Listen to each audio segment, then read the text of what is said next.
Guys, this time for Monday Night Football Week 2, the single game showdown slate on DraftKings and FanDuel. It is the Atlanta Falcons versus the Philadelphia Eagles. Welcome. I'm Brian Jester, co-founder here at Occupy Fantasy. Happy to have you on board. I know the schedule was a bit different today. We appreciate everyone having the patience to tune in here just about 2 hours before lock. Did not do the pre-recorded video this morning. That will be a rare occasion. Had some off the field stuff to worry about today. So we're here with the live stream pre-lock. So better chance to get your questions answered. What we'll do in this video, I will talk about the injuries that impact the slate. Obviously, everyone wants to know about A.J. Brown and the beneficiaries. We will talk about low-risk lineup construction tips, how to build lineups for 50-50s, double-ups, and head-to-heads for this Atlanta and Philadelphia showdown slate. And we'll give picks, ideas, and strategies for the largest high-risk contests on both sites. If you're watching this live, go ahead and say what's up in the chat. I will call you out during the show, say what's up.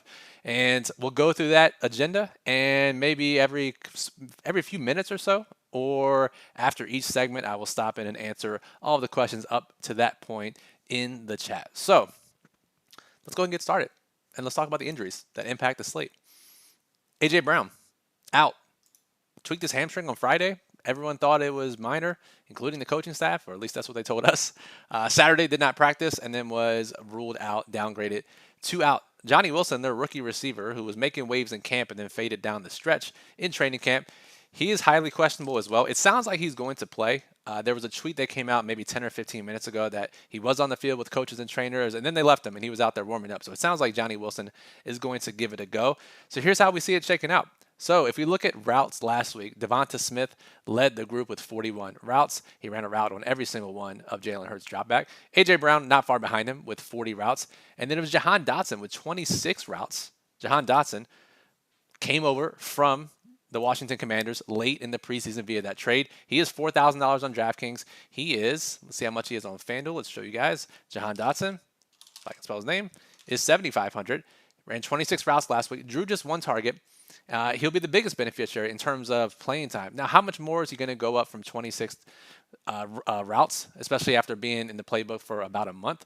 That remains to be seen. They also have Johnny Wilson, who ran 5 routes last week. He could get a bump in playing time. Britton Covey, I doubt, sees any playing time bump. He's more of a special teams guy. He ran 4 routes last week.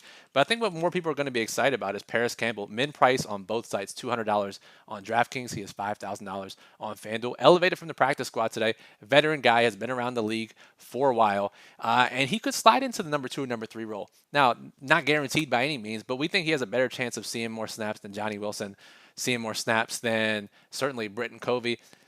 I don't know if you'll see more than Jahan Dotson, but you figure you look at, we see situations like this often. You think of Lil Jordan Humphrey for Denver, who has been on the practice squad for much of the past year and a half for Denver. Devon Vele, their rookie slot receiver, got injured in week 1. They called up Lil Jordan Humphrey from the practice squad this past week, and he slid right into the starting slot role. Again, not necessarily sure that's what's going to happen with Paris Campbell, but at $200 on DraftKings and at $5,000 on FanDuel, you don't need much. If he runs 10 routes, gets a catch or two, and we have upside for more, he's certainly in play at his price tag. Now, if we look at injuries on the other side, Atlanta, they're clean on the offensive side of the ball, but they are missing their starting inside linebacker. And he actually just went on injured reserve not long before this video, Nate Landman. So that gives a bump to the run game of Philly, which is pretty scary when you consider Jalen Hurts and Saquon Barkley. Also helps out Dallas Goedert a little bit here. And I think Dallas Goedert's a pretty he's an indirect beneficiary. Most people think, okay, A.J. Brown's out. Who's going to fill his snaps and his routes? But you think about target shares, and Dallas Goedert's easily going to be the number 2 tight end or number 2 target in an offense tonight. And we don't have him too highly projected in terms of ownership goes. Let's pull up our Occupy model, occupyfantasy.com. That's projected ownership for all primetime showdown slates, Thursday night, Sunday night, and Monday night. I have this sorted by DraftKings flex ownership. Dallas Goedert, just 27%, 4% captain, 26% on FanDuel. You would think on a high explosive offense, the number 2 target would be much more prohibitive in terms of ownership and salary. That's not the case. So I really like Dallas Goedert a lot tonight, especially as a beneficiary of the A.J. Brown injury. All right, let's go back to DraftKings. And before we get into low risk, let's see what kind of questions you guys have in the chat. And again, We'll do this throughout the show. Every couple minutes, after every segment, I'll stop and answer the questions. If I missed it at the very top before we got started, I saw there were a few comments before I started the show. Let me know, and I'll get back to you. Just post it in the chat once again. All right, let's see here. Jose says, who is your favorite captain tonight? I think for large field, it's Dallas Goedert, as I just said on DraftKings. Not necessarily the case on FanDuel, but I think Goddard on the largest contest. It depends on the size of the contest you're in. Let's see here. Who else we got? Everybody's saying what's up. Drew, EGS, John Paul, Hakeem, Aaron, what's up? So is Devonta Smith a lock? Aaron asks. Nobody's a lock in football, as you probably know, as you've seen. He's a great play. It will exceed 50% total ownership. Devonta Smith is a great play. Relatively cheap, right? Number one receiver for Jalen Hurts. You look at salary, he's just $8,800. Would probably be up near A.J. Brown's range of $10,200. Had A.J. Brown been ruled out a while ago, and Smith was priced appropriately. So yeah, he's underpriced, and he's a great play. Is he a lock? No, no one's a lock in DFS. Nomad says, do I think London is going to get over 59.5 receiving yards tonight? That's certainly a big bump from his week 1 number, but I think this is a great time to remind people that week 1 does not equal week 2 or rest of season. Everyone was quick to give up on Marvin Harrison, Jackson Smith and Jigba, many other names that fit the bill after week 1. And we saw them come out in week 2. I think the same thing could happen here for Atlanta. Again, maybe they turn out to be like Carolina, and week 1 does equal week 2, if not worse. But Drake London should be in a pace-up spot here. We'll have to throw the ball. Yeah, I like London over 59.5. So, Chris says someone from Occupy is going to get a nice hit tonight. Fingers crossed. Let's hope so, Chris. Appreciate you stopping through. Samuel's in the chat. What's up, guys? Let's see here. Stack of Pancakes. Great name. Zach, are kickers or defenses a play today? Yeah, as we saw last night, if you played that showdown, it's like Chicago and Houston. They certainly are a play. And I'll get to that here once we get to high risk and talk about some lower-owned differentiators. All right. Let's talk about low-risk contests now. 50-50s, double-ups, head-to-heads. Just have to beat half the field to double your money as you watch these videos. Last season, this season, you read our daily plugs. You know what our general philosophy is on DraftKings especially, but on FanDuel too. In low risk, these types of contests where you just have to beat half the field, we try to lock up all the scoring. That way, if a touchdown is scored in the game, there's a very good chance we have it in our lineup. To do that, to accomplish that, you play both quarterbacks, both running backs. Generally, it can be hard to do, but there are some slates like tonight where it can happen. So if we play Jalen Hurts, the highest projected player on the slate, we play both stud running backs, Saquon Barkley, Bijan Robinson, and then we play Kirk Cousins. Yeah, I know he looked bad in week 1. Let's play him again. Projection's still fine. $2,500 per player. Generally, that is not enough. We could play Paris Campbell, who we talked about as a semi-popular punt. And again, even if he gets a 0, this still might be okay. And then we can fill in with Elliott, Eagles defense, or Jahan Dotson, your favorite of that trio. You could also leave out Kirk Cousins. If you don't like Cousins, you could leave him out at 4,600, 4,660 for the last couple of spots. That is possible as well. You could play Dotson. You could play, let's try this out. You could play Jake Elliott. 52, fit double kicker. It's possible. But I think you want Bijan, Saquon, and Jalen Hurts. Then you want to fit in Kirk Cousins. That seems like the way to go for low-risk contests tonight. On FanDuel, obviously, it is never as easy as it is on DraftKings. If we try to fit those 4 guys in, we have negative $1,000 left for our final spot. Can't do that. I think there are 2 routes here that you can go on FanDuel for low-risk contests. Neither are that great compared to DraftKings.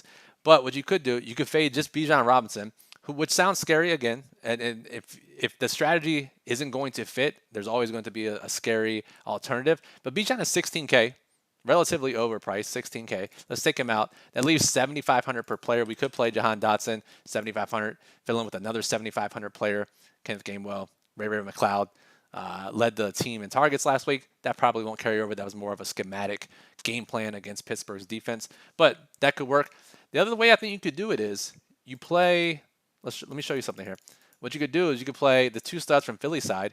You could play both beneficiaries from the A.J. Brown absence in Devonta Smith and Dallas Goedert.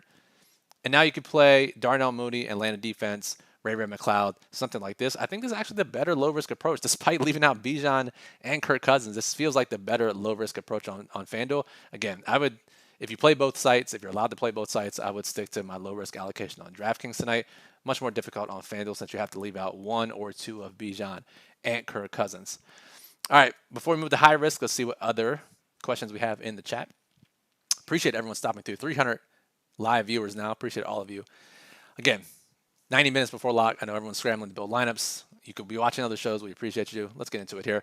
All right, Dante says, would you rather enter 10 lineups in the Millie or just max the $3.20 max and hit yourself if one of those lineups end up binking, yeah, you play the $3.20 max every time, twice on Sunday. Max it when you can. 10 lineups when everyone else has 150. Unless you're really, really good at entering a limited number of lineups, I would do the $3.20 max instead. Randy, any read on if Gainwell will hold on to the number 2 running back slot over Shipley? Yeah, it seems that way. Veteran guy got most of the, if not all of the 2-minute work in preseason. Was the number 2 running back in terms of rest in the preseason. So yeah, Gainwell's going to hold on to it. We look at last week. Gainwell got some snaps when Barkley came out with that minor stinger. Shipley just 4 snaps. So yeah, Gainwell should hold on to number 2. EGS says, do you like both running backs and high risk tonight? I do. Yeah, their prices, especially on DraftKings. Go to DraftKings, and Saquon is the most expensive player on the slate after his 3-touchdown performance in Week 1. Bijan, number 2. Their ownership is probably a little bit lower just based on that, but yeah, I like both of them there as well. Let's see here. Do you think Paris Campbell is worth playing in the captain spot? So if we just did that, just understand that when we have a situation like this, basically every lineup that does this looks the same.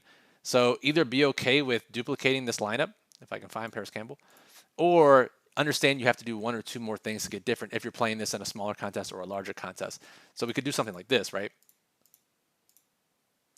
I mean, because that's pretty cool. We could play both quarterbacks and both running backs, Devonta Smith and Paris Campbell, but understand that 90% of Paris Campbell lineups are this lineup. So do with that information what you will. JP says, all right, what's your opinion on Kirk Cousins and his Achilles? The fact he only took 1 snap under center last week. Yeah, I mean, I pay attention to people who monitor and watch film and all of the charting statistics. They're important. And I think the narrative lines up with what they did, because Zach Robinson, known for his offensive philosophy in a positive way, he's not going to just go out there and run 0 play action, 0 bootlegs, 0 under center. That's not that's not the coaching tree he comes from. That's not the philosophy he comes from. So to do that with Kirk Cousins probably indicates that Cousins' Achilles is not fully healed. And then you see some tape out there, tape grinders showing that Cousins is not fully pushing off with his Achilles. It all adds up. But again, we're all saying this from the outside. It could look that way. He could be fine and could have a bad game, right? We all have bad games. Everyone has bad games. So I'm willing to overlook it a little bit. However, if you believe that to be the case, and it is true, I think it's certainly worth playing into the angle of playing Philly defense, Philly onslaughts, and maybe Atlanta is as bad as they showed in Week 1. So it's really what you believe, and just building a narrative around that in your lineup, single lineup or your lineup sets.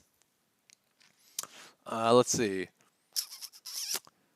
Sean says, do you like captaining Pitts without Kirk in the flex? Yeah, so that's a good strategy on slates like this, and it is a way to get different when you play a pass catcher in the captain spot on DraftKings or FanDuel, but you play the rushing, higher upside quarterback in the flex instead of their paired captain. It's a way to get different. You certainly reduce duplicates doing that, and it actually makes sense. Chris says, Pitts and Ray have good matchups. Philadelphia was poor in the slot in 2023. So yeah, Ray McLeod, if we look here, just 3K. We have him right around 20% projected ownership on DraftKings. That'll raise in smaller contests and higher dollar contests. But yeah, 7 targets last week and a better matchup here, or a good matchup here. So shout out to Chris for that that info. In high risk single entry, who do you like as Falcons captain? I think you gotta like Drake London the most as the highest upside guy there at a cheaper price tag. I like Pitts too. I like Pitts as well. Caught the touchdown last week, which you can't say very often about the pre-Kirk Cousins era for Kyle Pitts. So yeah, I think Kyle Pitts is another sneaky option. If we look at our Occupy model once again, we sort by DraftKings captain projected ownership. Drake London 7%, Kyle Pitts 3%. So if you're a fan of a Falcons captain, that has to be music to your ears as well. If you don't have access to this, by the way, occupyfantasy.com/membership, link is in the description. Projected ownership for every primetime showdown slate. Projected ownership, obviously, for the NFL main slates, and our proprietary rankings with our DraftKings and FanDuel OF index. All right, let's go back to DraftKings. And let's move on to high-risk contest. Let's get the unsponsored water sip. Lots of, whether it's fake or real, interest in sponsoring the water segment. Got more people watching this live. If you're interested in sponsoring the patented water segment, let us know. High risk. Let's give some ideas. Remember, leagues, satellites, GPPs. You risk a little to win a lot, exponential payouts, all that jazz. And if we think about points of differentiation, how many you need will depend on how big the contest is. contest is. Let's first talk about players that we expect to be 20% or less owned or around that mark. And if you use one or two of these guys in smaller contests, two or three of these guys in larger contests, a great way to get different without thinking about structural ways to be unique. So let's go back to our model, and we'll just sort by DraftKings projected ownership, and I will include FanDuel in this as well. Look, we have Jake Elliott at 20%. He'll probably be right around that number in high-risk contests. Ray McLeod, we expect to be around 19% in the largest contest. I think he'll be well over 20% in sharper contests. Philadelphia defense, 16%. Younghoe Koo, 15%. Paris Campbell, 12%. That'll be over 20% in sharper contests and smaller contests. Falcons D, 9%. Tyler Algier, 6%. Kenneth Gainwell, 3%. These are guys you can play to get different. One or two of these guys in your contest. I think of the group, you have to like the kickers.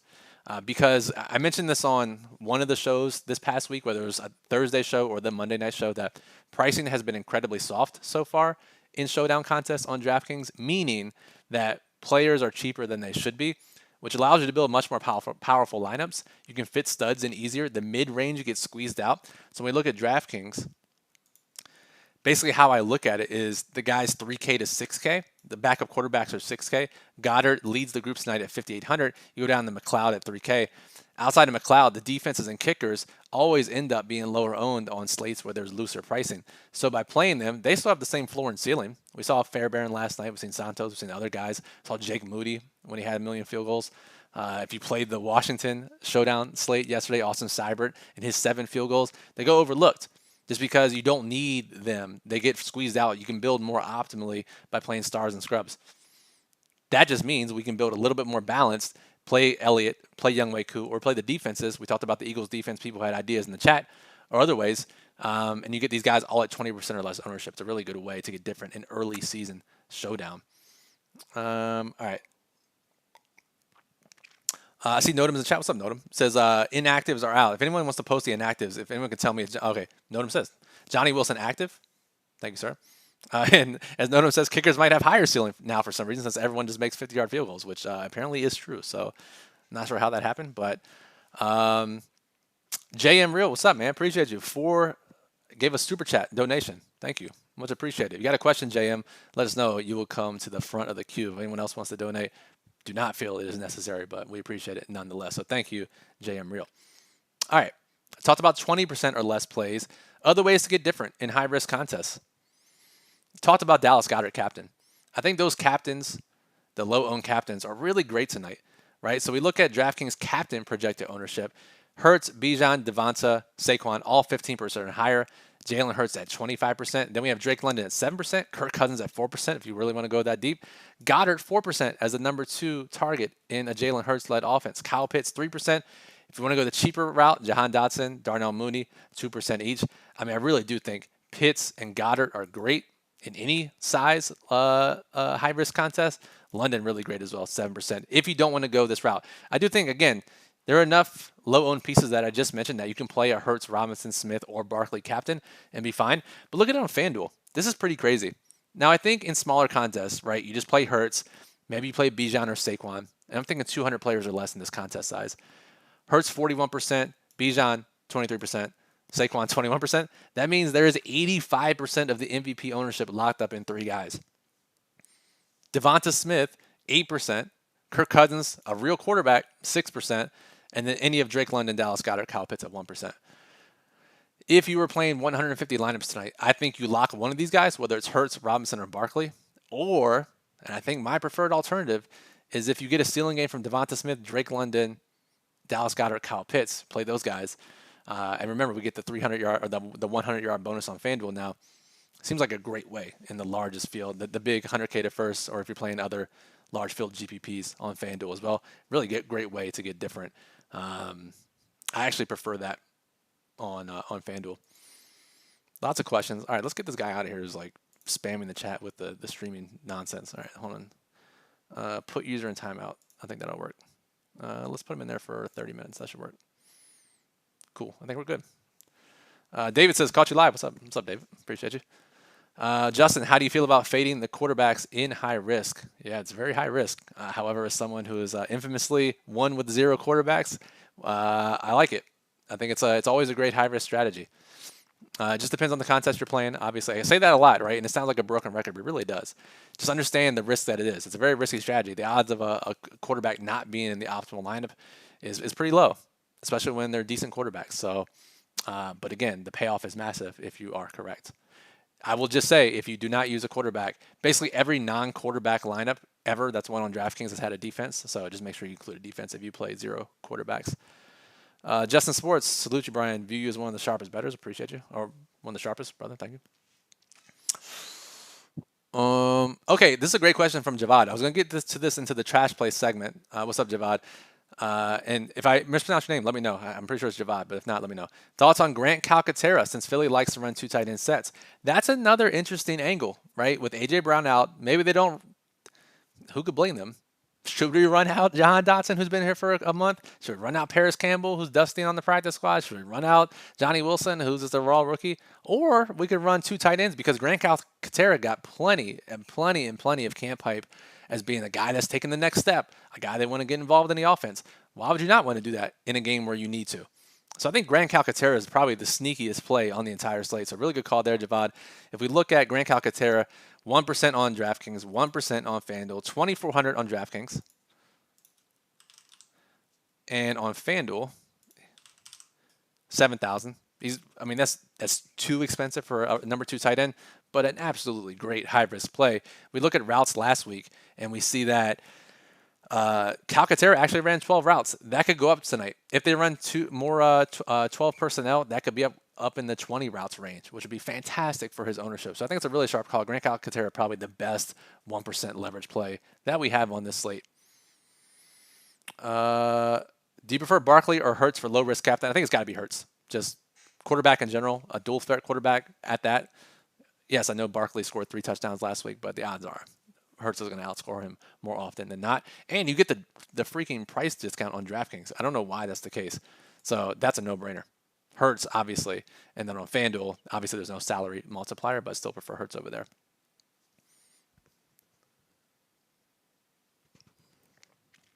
James says what he says is 100% true. I believe him. Now, the facts are 100% true. The opinions are just opinions. They're educated opinions. I'm going to be wrong a lot.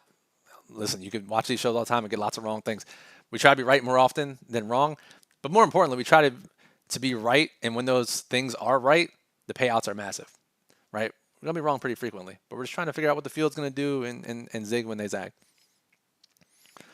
Samuel, what's up, Samuel? Says, is it viable to have a semi-lower owned captain and a lower one at flex? Either or. Yeah, I think so. Again, the smaller the contest, the less you have to get different. Like if you're playing a 10-man contest, which I encourage a lot of people to look into. They've been really profitable for me personally. You could play one guy that's like sub 20%. You play the mid-size ones, 200 to 500 people, 100 people. Then yeah, you could play a lower owned captain and a 15% guy in the flex. That's enough to get different in those contests. And once you get to the largest GPPs, that's when you want to add at least 2 of those types of players and maybe one other or a different uniqueness lever. All right, let's see some more questions. Why Paris Campbell over Johnny Wilson? It is a great question, right? And again, this is speculation. This is speculation on my part. We don't actually know the answer. But Paris Campbell's way cheaper. Johnny Wilson has proven nothing so far, both in preseason and in the regular season. They've already said so many ways that they do not trust Johnny Wilson. They traded for Jahan Dotson. They kept Paris Campbell on the practice squad. They called Paris Campbell up today, gave Johnny Wilson 5 routes in week 1. Everything that the coaching staff says is that they do not trust Johnny Wilson. So Paris Campbell, a trusted veteran, was apparently a favorite target of Hurts throughout training camp before he got hurt late in training camp or halfway through training camp. So I think that's why. He could come out there and play 0 snaps tonight. It's very possible. We were making educated guesses, especially when we have practice squad, elevations, all those kinds of things. So, are we expecting a touchdown from someone no one is talking about? I guess that honor goes to Grant Calcaterra then. If we're gonna talk about someone that is 1% owned, maybe a few percent higher that we think gets more run tonight.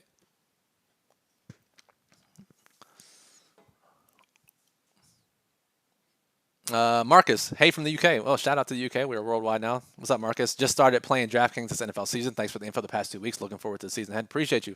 Thank you for joining. I say this every time. And I truly do mean it. There's so many shows, videos you guys could watch. Choosing to watch our shows here at Occupy Fantasy, greatly appreciate it more than you know. Thank you. If you play Gainwell, would you leave Barkley out of those lineups? I think for pure chaos, pure correlation, pure storytelling, it makes sense. Barkley Barkley is the most expensive. Gainwell is 2,800. He's just expensive enough. I think you have to. I think if you're making one lineup or you're hand building, yes. If you're making 20 plus lineups or 150 lineups, I think you can allow that combination. Just be very mindful. I know our builder has this rule, and depending on whether you're using our builder or any other optimizer, like when both Barkley and Gainwell are in the lineup, what does that mean, right? It means either Hurts didn't get there, or it means there's a complete Philly domination. So you probably want 4 or 5 Eagles in your lineup, maybe their defense.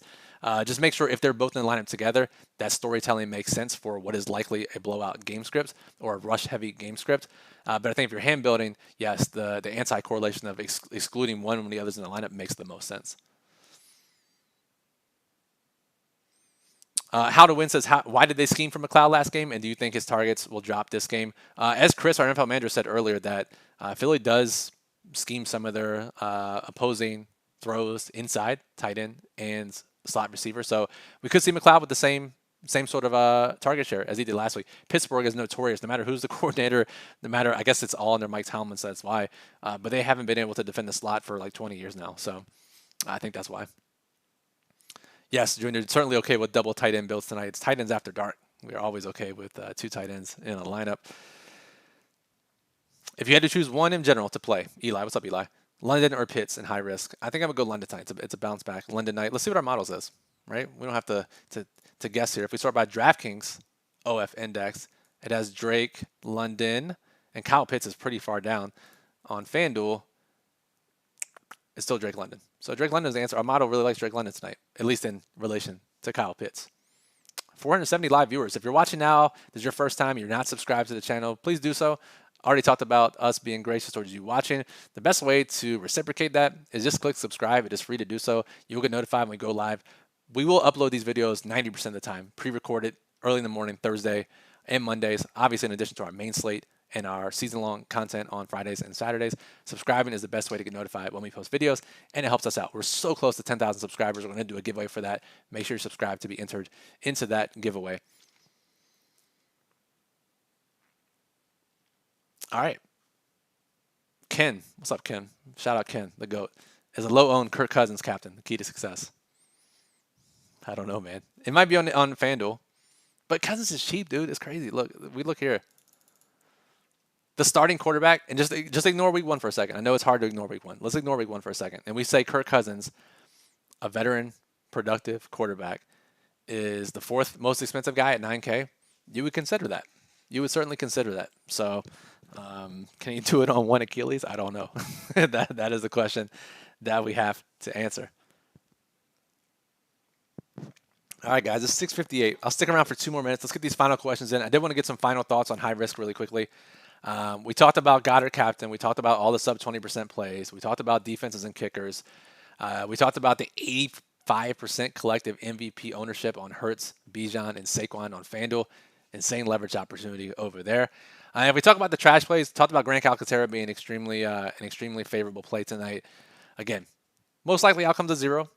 We just got to be okay with that. Just understand that he's going to be 1% and could run 15 plus routes tonight, which is pretty intriguing. Britton Covey, we talked about. Everyone thinks it's going to be Johnny Wilson. Everyone thinks it's going to be Jahan Dotson. Everyone thinks it's going to be Paris Campbell. It's probably one of those guys. In the rare cases, Britton Covey, he's 1%. He's 1,600 on DraftKings. Mass multi-entry play at best. Charlie Warner ran 7 routes as the number 2 tight end for Atlanta last week. Again, large field flyer at best. We hope that he gets 1 catch. Kadero Hodge played 2 snaps as the wide receiver 4 for Atlanta. Seems like they're just really heavy on their top 3 guys, so he only gets in with an in-game injury, it seems like. And then we have Will Shipley, who I think it was Randy asking about it earlier. 4 snaps last week, clear running back 3. He's a guy that would only get run if Gainwell or Barkley goes down, at least significant run, so just keep that in mind. Again, these are all large field plays. I think Calcaterra, maybe you could sneak in into a small field contest, 2,400. Again, 1% owned. I don't hate it. I don't hate it as a 1% owned play in smaller contests either. And who the hell? Can we get this streaming bullshit out of the chat? All right, let me see if I can do this on my end. Hide user on this channel. That should work. Yeah, sick. Okay. All right, guys. 7 o'clock. Final questions. I don't know if we're going to get the 500 concurrent viewers. We're going to try here, but we'll see. Final questions. All right. Eagles D more in play than a normal D on Showdown tonight. I think about the same, right? Everyone wants to play him. Maybe their ownership gets up a little higher because of all the talk about Kirk Cousins and his Achilles. Eagles 4,400. I think that's the only reason they might not get that popular is because their price is pretty expensive for a defense. We have them currently at 16% on DraftKings, 15% on FanDuel. So I think it's a good play. It's a low-owned play, so we'll take those every time. How much Mooney would you sprinkle into high risk?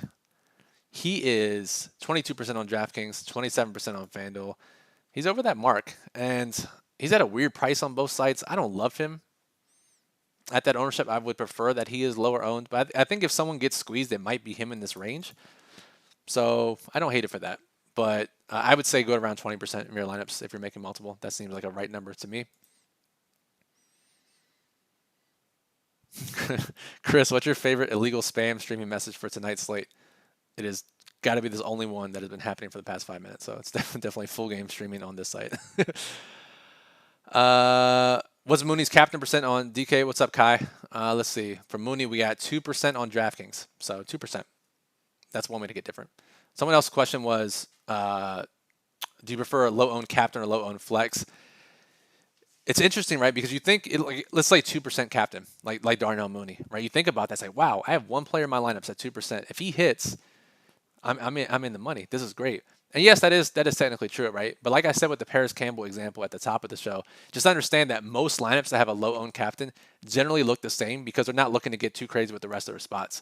So you do have to get a little bit. I personally like the lower-owned flex plays. To me, better chance of entering the optimal lineup. So especially in this day and age.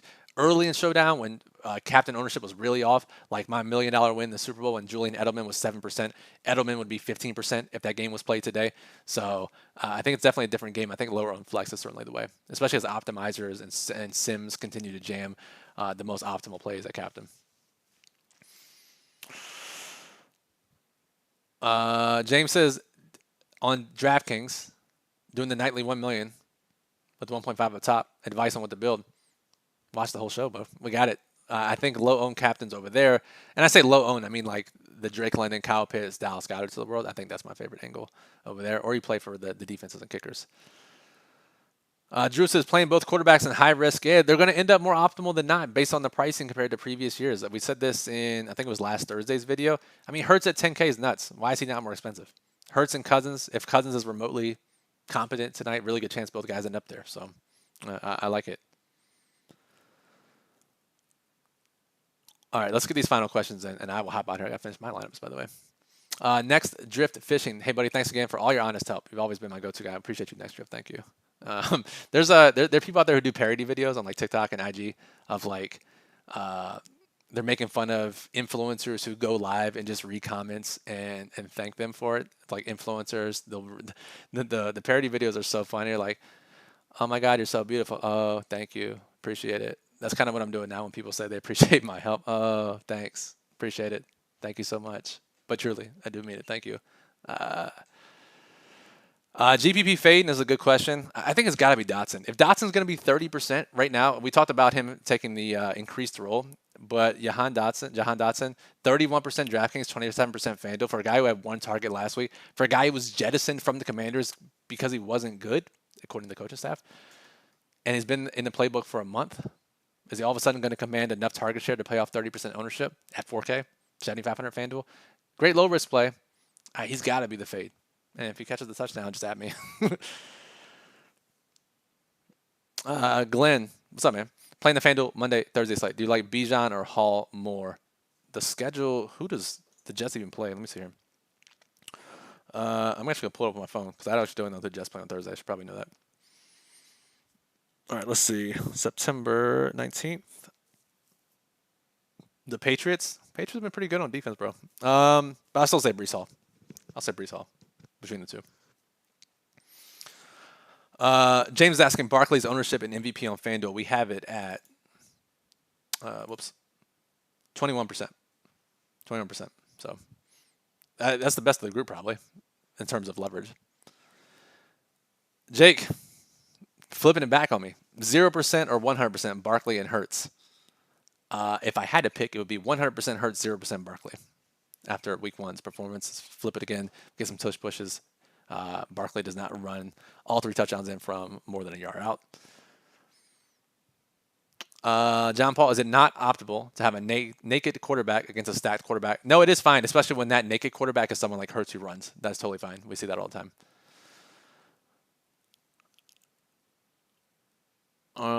Peter says, what do you think of playing Barkley at captain and playing the Atlanta kicker in Philly's defense? Yeah, it seems like it's anti-correlated, but we see that win more often than not. It's a great way to get different, so I think that's certainly fine tonight. Oh, so John Paul was saying, better way to ask, playing both quarterbacks but running Cousins naked. Yeah, just think of, like, how does that work? How does Cousins get there naked? If Cousins is optimal, it's because he's passing. It's not because he's running, especially after what we saw with his Achilles in week 1. So he likely brings a pass catcher along with him. It would have to be a really weird near max salary lineup that does that, and I don't think that's the case tonight. Amateur, what's up, man? Haven't seen you in a while. Welcome back. Any reason not to play Eagles D and kicker in large field, high risk? No. Both are going to be 20% or less owned. Good spot tonight. Thoughts on Smith, captain? Absolutely love it. Do you think the backup tight end on the Eagles will play more than the backup receivers? Yes, Tyler. Rewind back. I think Grant Calcaterra will call it here as the play of the day. 1% owned, Grant Calcaterra. Great high-risk play. I agree. Next Drift Fishing trying to really, don't speak this evil, but Eagles D at captain wins tonight. Oh, man. Don't want to see that. But again, they are 1% at captain, so I wouldn't hate it. I wouldn't actually hate it, I guess. What do you think of Elliott captain? I will never, ever play kicker captains, especially with softer pricing. Tighter pricing, you can see it. Softer pricing, I'm not going to be the one to do it. So maybe you can. And if it wins, you can be the one to take it down solo. All right, guys. We got it. We're done. Almost 500 viewers. Maybe next live. Let me know. Whether it's on Twitter, whether it's a comment on this video, let me know what you guys think of the live versions, right? Obviously, you get more time to digest with the early in the morning pre-recorded videos. You get time to ask questions on the comments, but you get to answer your questions live here as well. So let me know what you guys prefer. Drop a comment after the video is finished. Tweet at us or send us an email. Let us know. And again, subscribe. Once we get to 10,000, we are doing a giveaway. OccupyFantasy.com is where you can get the Occupy model that I've been showing on screen, the projected ownership, the rankings, our daily plug, which I didn't talk about, but our writer Bismo tonight, his rankings for all contest types, his strategies for all contest types, a written format, as well as some overall slate thoughts and some notes and some data. People really appreciate that roadmap, so make sure you check that out as well. And our lineup builder, which also I did not bring on screen, but all the rules I've been talking about, all the low ownership, all the correlations, you can do that within our lineup builder. It allows you to build up to 300 lineups on DraftKings and FanDuel using the values from this model. I use it every single showdown slate, so extremely invaluable. Guys, I appreciate you watching, and as the viral video says, hit like. Yeah, hit like as well. Brian, for Occupy Fantasy, thank you for listening, and good luck on tonight's